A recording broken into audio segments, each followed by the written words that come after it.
It's personal between me and you, and I'm going to do you some serious harm, you big stiff idiot. The Untouchable True School Sports Empire proudly presents something the boxing games are missing. Hey, what's going on? It's your boy BT, and I came here to talk some boxing with the thousands of True School Sports subscribers.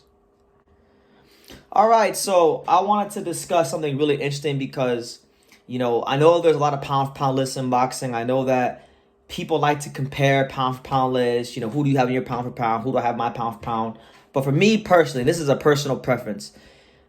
The only pound-for-pound list I truly care about is the Ring Magazine pound-for-pound list. Why? Because the Ring Magazine pound-for-pound list has been around for years. Like, it goes back so many years. It's like the oldest pound-for-pound list in boxing, right? So I feel like when a fighter can crack the Ring Magazine pound-for-pound list, it just holds a little more weight.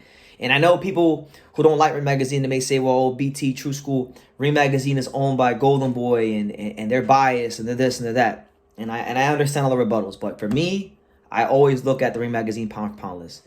And very interesting developments on the Ring Magazine pound-for-pound list. Lot to unpack. So we'll start off with the first part of this, which is the fact that Jesse Bam Rodriguez, literally, who just made the pound-for-pound list, is no longer on the pound-for-pound list. Which to me makes no sense because, look, he gets beat Sonny Edwards in a straight demolition job. He took one of the best defensive fighters in boxing and reduced him to, a whatever fighter, just a nothing fighter. And he's not a nothing fighter. He's a damn good fighter. That got him on the list. I believe it was number 10, okay? Now, he hasn't fought. He hasn't done anything. He's just been chilling since then. Now he's not on the list no more, all right? That's the bad news, and I think that's not fair to him, right? But that's how it goes. The guys in the lower weight classes always got to do more. They always got to do more to just get the attention. They always got to do a little more to get the respect. So we know how it goes in boxing, right? So he leaves the pound-for-pound list on Ring Magazine. He's no longer on it. Artur Beterbiev has entered the chat. Artur Beterbiev is finally a Ring Magazine pound-for-pound fighter. And not only that, they not only decided to put him in the top 10, he's actually the 5th. They put him at number 5 pound-for-pound, just above Dmitry Bivol, which I find interesting, right? Because Beterbiev, all these years, he's shown you guys a complete skill set. He showed you that he can box at the highest level technically. He showed you that he can punch. He's the best finisher in boxing. It's not up for debate. It's not about your feelings. It's not about my feelings. The numbers don't lie. 100%, three belt champion, all kinds of styles. Doesn't matter if you're athletic and stocky. Doesn't matter if you're tall and lanky. He packs you up and he gets you out of there. All knockouts now. So it's like he's 19-0 with 19 knockouts now. Beterbiev being 18-0 with 18 knockouts wasn't good enough. Like, we had to wait for him to be 19-0 with 19 knockouts to put him on the list. Like, I don't quite understand that. I don't understand what's taking people so long to really see the greatness of Beterbiev. Like, Callum Smith, and it's no disrespect to him, like, he's a good fighter, and I respect him because he's always had that willingness to fight the best, so I can't fault him for that. He's been a net positive for the sport of boxing because he's been willing to put on good fights for the fans. So I respect Callum Smith, but if we're just being honest about his ability in the grand scheme of the elites of boxing, every time Callum Smith ever stepped up to another creme de la creme upper echelon fighter, he lost, and lost decisively. Well, it wasn't even close. Now, to his credit, he gave a better account of himself in the Beterbiev fight than he did when he fought Canelo, where he just completely refused to try to win. But still, not on that level. Not even close, right? So, did it really take Artur Beterbiev beating Callum Smith to get on the list? Like I know he was the Ring Magazine 168 champion, but he was never really proven at 175. And I told you guys, I said, look, Callum Smith has never tasted real light heavyweight power. He fought Mateo Badalik, he fought Leonard Castillo. Those guys, to me, were not, sufficient tests for Callum Smith. You know what I'm saying? So I just don't understand why it took him beating a guy like Callum Smith to get on the list. But listen, I'm not complaining. I'm just glad he's on the list. I'm glad he's finally starting to get some of the recognition that he deserves because he is one of the most complete fighters in the sport today. He's one of the smartest fighters in the sport. He's one of the most vicious fighters in the sport. And he's one of the most technically brilliant fighters in the sport. And there's no two ways about it. So happy to see him on the list because he deserves to be there. I really wish that they would stop putting Canelo Alvarez above Beterbiev and Bivol because he already lost to Bivol.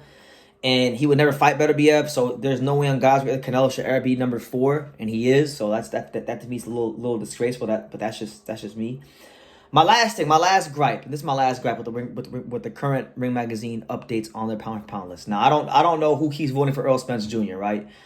And listen, I don't hate Errol Spence Jr. I respect him. He's a fantastic fighter, U.S. Olympia, all that good stuff. But let's call a spade a spade. He's not a top 10 pound for pound fighter. He has not done anything top 10 pound for pound worthy in a long time. And he hasn't fought Crawford since he lost. When he fought Crawford, who was another top pound for pound fighter, he got absolutely destroyed. And I just feel like there's fighters in other weight classes across boxing that are doing more than Errol Spence Jr.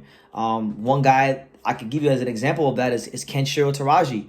Kenshiro Taraji has been one of the most consistent performers at the championship level of boxing for many, many years now. He's been champion since, he's had 2 title reigns. He became a champion in 2017. So he's been at the championship level for 7 years.